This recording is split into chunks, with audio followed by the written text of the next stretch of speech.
بسم اللہ الرحمن الرحیم۔ السلام علیکم ورحمۃ اللہ وبرکاتہ۔ عزیز طلبہ، امید ہے کہ آپ خیریت سے ہوں گے۔ آج ہم قافیہ کا سبق نمبر 157 پڑھ رہے ہیں، جس کے اندر ہم فعل مضارع کو نصب دینے والے عوامل کے بارے میں، پھر ان عوامل میں سے ایک حرف ان کی تفصیل پڑھیں گے۔ اس سے پہلے ہم نے فعل مضارع کو رفع دینے والے عوامل کی اور فعل مضارع کے اعراب کے حوالے سے تفصیل سے پڑھا تھا۔ چلتے ہیں اپنے سبق کی جانب۔ بسم اللہ الرحمن الرحیم۔ وَيَنْتَصِبُ بِأَنْ وَلَنْ وَإِذًا وَكَيْ وَبِأَنْ مُقَدَّرَةٍ بَعْدَ حَتَّى وَلَامِ كَيْ وَلَامِ الْجُحُودِ وَالْفَاءِ وَالْوَاوِ وَأَوْ فَأَنْ مِثْلُ أُرِيدُ أَنْ تُحْسِنَ إِلَيَّ وَأَنْ تَصُومُوا خَيْرٌ لَكُمْ وَالَّتِي تَقَعُ بَعْدَ الْعِلْمِ هِيَ الْمُخَفَّفَةُ مِنَ الْمُثَقَّلَةِ وَلَيْسَتْ هَذِهِ نَحْوُ عَلِمْتُ أَنْ سَيَقُومُ وَأَنْ لَا يَقُومُ وَالَّتِي تَقَعُ بَعْدَ الظَّنِّ فَفِيهَا وَجْهَانِ۔ ترجمہ دیکھ لیں۔ وَيَنْتَصِبُ بِأَنْ وَلَنْ وَإِذًا وَكَيْ وَبِأَنْ مُقَدَّرَةٍ بَعْدَ حَتَّى وَلَامِ كَيْ وَلَامِ الْجُحُودِ وَالْفَاءِ وَالْوَاوِ وَأَنْ، اور فعل مضارع ان، لن، اذن، کئی کے بعد کئی کی وجہ سے منصوب ہوتا ہے، اور اس ان کے بعد جو کہ حتی، لام کئی، لام جہد، فا، واو اور او کے بعد مقدر ہوتا ہے، اس کے بعد بھی فعل مضارع منصوب ہوتا ہے۔ مثل ارید ان تحسن الیہ، جیسا کہ اس مثال کے اندر ہے، ارید میں چاہتا ہوں، ان تحسن الیہ کہ آپ میرے ساتھ اچھا سلوک کریں، وَأَن تَصُومُوا خَيْرٌ لَكُمْ، اور یہ کہ تم روزہ رکھو تمہارے لیے زیادہ بہتر ہے۔ وَالَّتِي تَقَعُ بَعْدَ الْعِلْمِ هِيَ الْمُخَفَّفَةُ مِنَ الْمُثَقَّلَةِ، اور جو ان علم کے بعد واقع ہو وہ ان مخففہ من المثقلہ ہوتا ہے۔ وَلَيْسَتْ هَذِهِ نَحْوُ عَلِمْتُ أَنْ سَيَقُومُ، اور یہ ان ناصبہ نہیں ہوتا جیسے کہ عَلِمْتُ أَنْ سَيَقُومُ کے اندر ہے، وَأَنْ لَا يَقُومُ میں ہے، وَالَّتِي تَقَعُ بَعْدَ ظَنِّ فَفِيهَا وَجْهَانِ، اور جو ان زن کے بعد واقع ہو اس میں دو صورتیں جائز ہیں۔ آج کے سبق کے اندر ہم حروف نواسب جو فعل مضارع کو جزم دیتے ہیں ان کے حوالے سے پڑھیں گے، اور پھر ان میں جو ان مقدرہ ہوتا ہے، کتنی چیزوں کے بعد ان مقدرہ ہوتا ہے یہ بات پڑھیں گے، اور تیسری بات ان کہاں مقدرہ ہوتا ہے، کہاں ان مقدرہ کو ناصبہ گردانا جاتا ہے، کہاں ان کو ناصبہ نہیں کہتے۔ صاحب کتاب فرماتے ہیں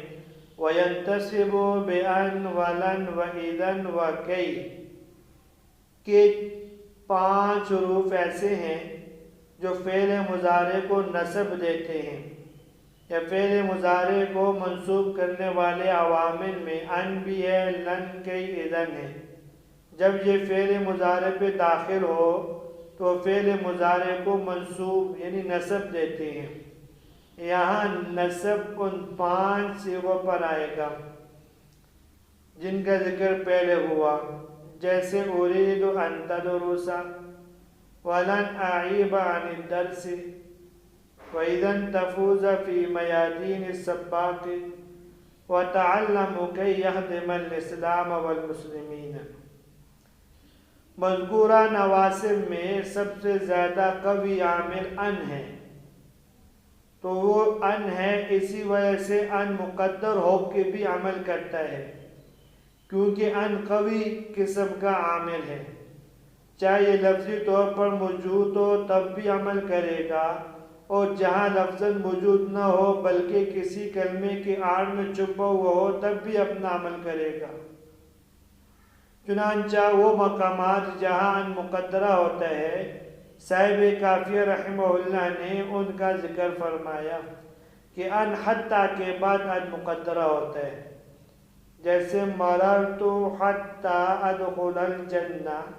اصل میں یہ ہے کہ مررت حتیٰ ان ادخل الجنہ، اور اسی طریقے سے لام کئی کے بعد بھی ان مقدرہ ہوتا ہے، جیسے اسلمت لأدخل الجنہ،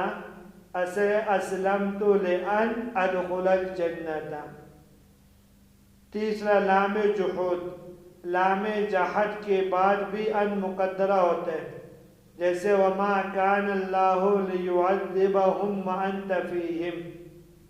یوں ہے تقدیری عبارت وما کان اللہ لأن یعذبہم وانت فیہم۔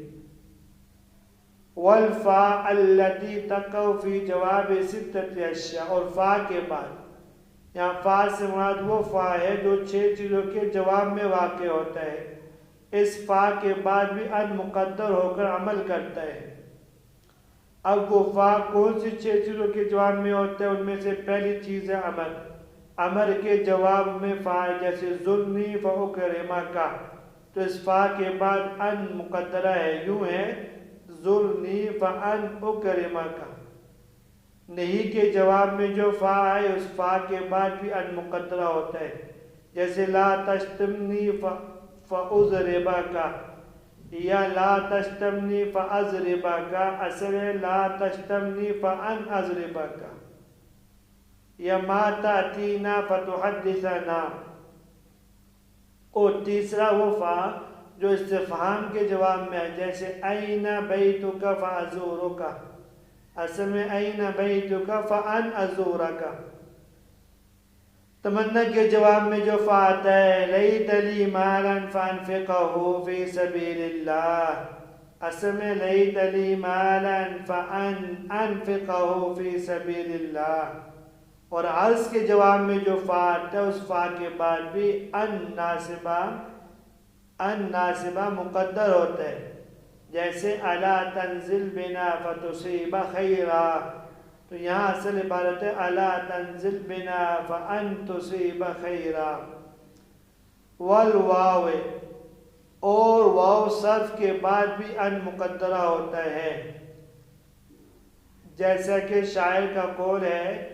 لا تنہا عن خلق وتاتی مثلا رن علیک اذا فعلت عظیم، تو لا تنہا عن خلق وتاتی، اصل میں وان تاتی مثلا،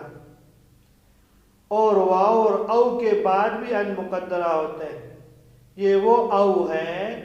جس کے متعلق ہم نے پہلے بھی پڑھا تھا، جو او الا یا الا ان کے معنی میں ہو،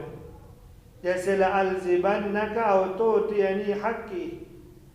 او یہاں الا یا الا کے معنی میں کیسے ہوگا کہ یہاں لألزمنک الا ان تؤتینی حقی، میں تیرے ساتھ لازمی تجھے پکڑ رکھوں گا جہاں تک کہ تو میرا حق ادا کرے۔ فان مثلو، یہاں ان کی 2 صاحب کتاب رحمہ اللہ نے مثالیں دی ہیں، ایک ہے ارید ان تحسن الی، اور دوسری مثال ہے ان تصوموا خیر لکم۔ تو ان تحسن میں جس کا نصب فتح لفظی کے ساتھ ہے یہ مثال دے دی، اور ان تصوموا میں دوسری مثال دے دی۔ تحسن یہ واحد مذکر حاضر کا صیغہ ہے، اس کا نصب فتحہ لفظوں میں نظر آ رہا ہے، اور ان تصوموا جمع مذکر حاضر کا صیغہ ہے اور اس کا نصب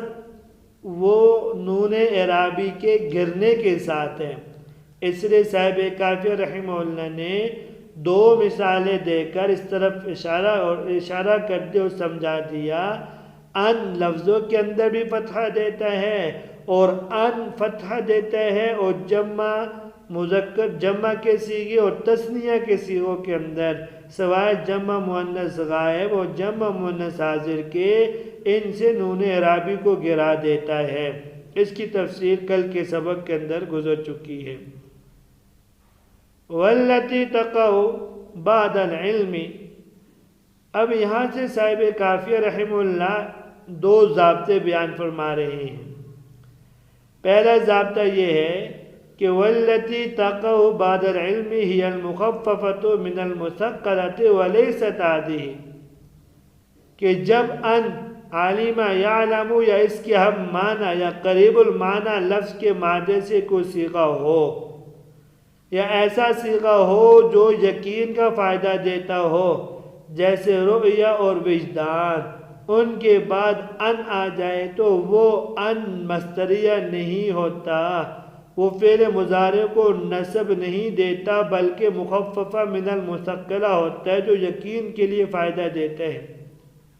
کیونکہ باب عالم یعلم یقین کا فائدہ دیتے ہیں۔ جیسے قرآن میں آتا ہے علمت ان سیکون منکم مرضی، یا صاحب کتاب نے دو مثالیں دی، علمت ان سیقوم وان لا یقوم،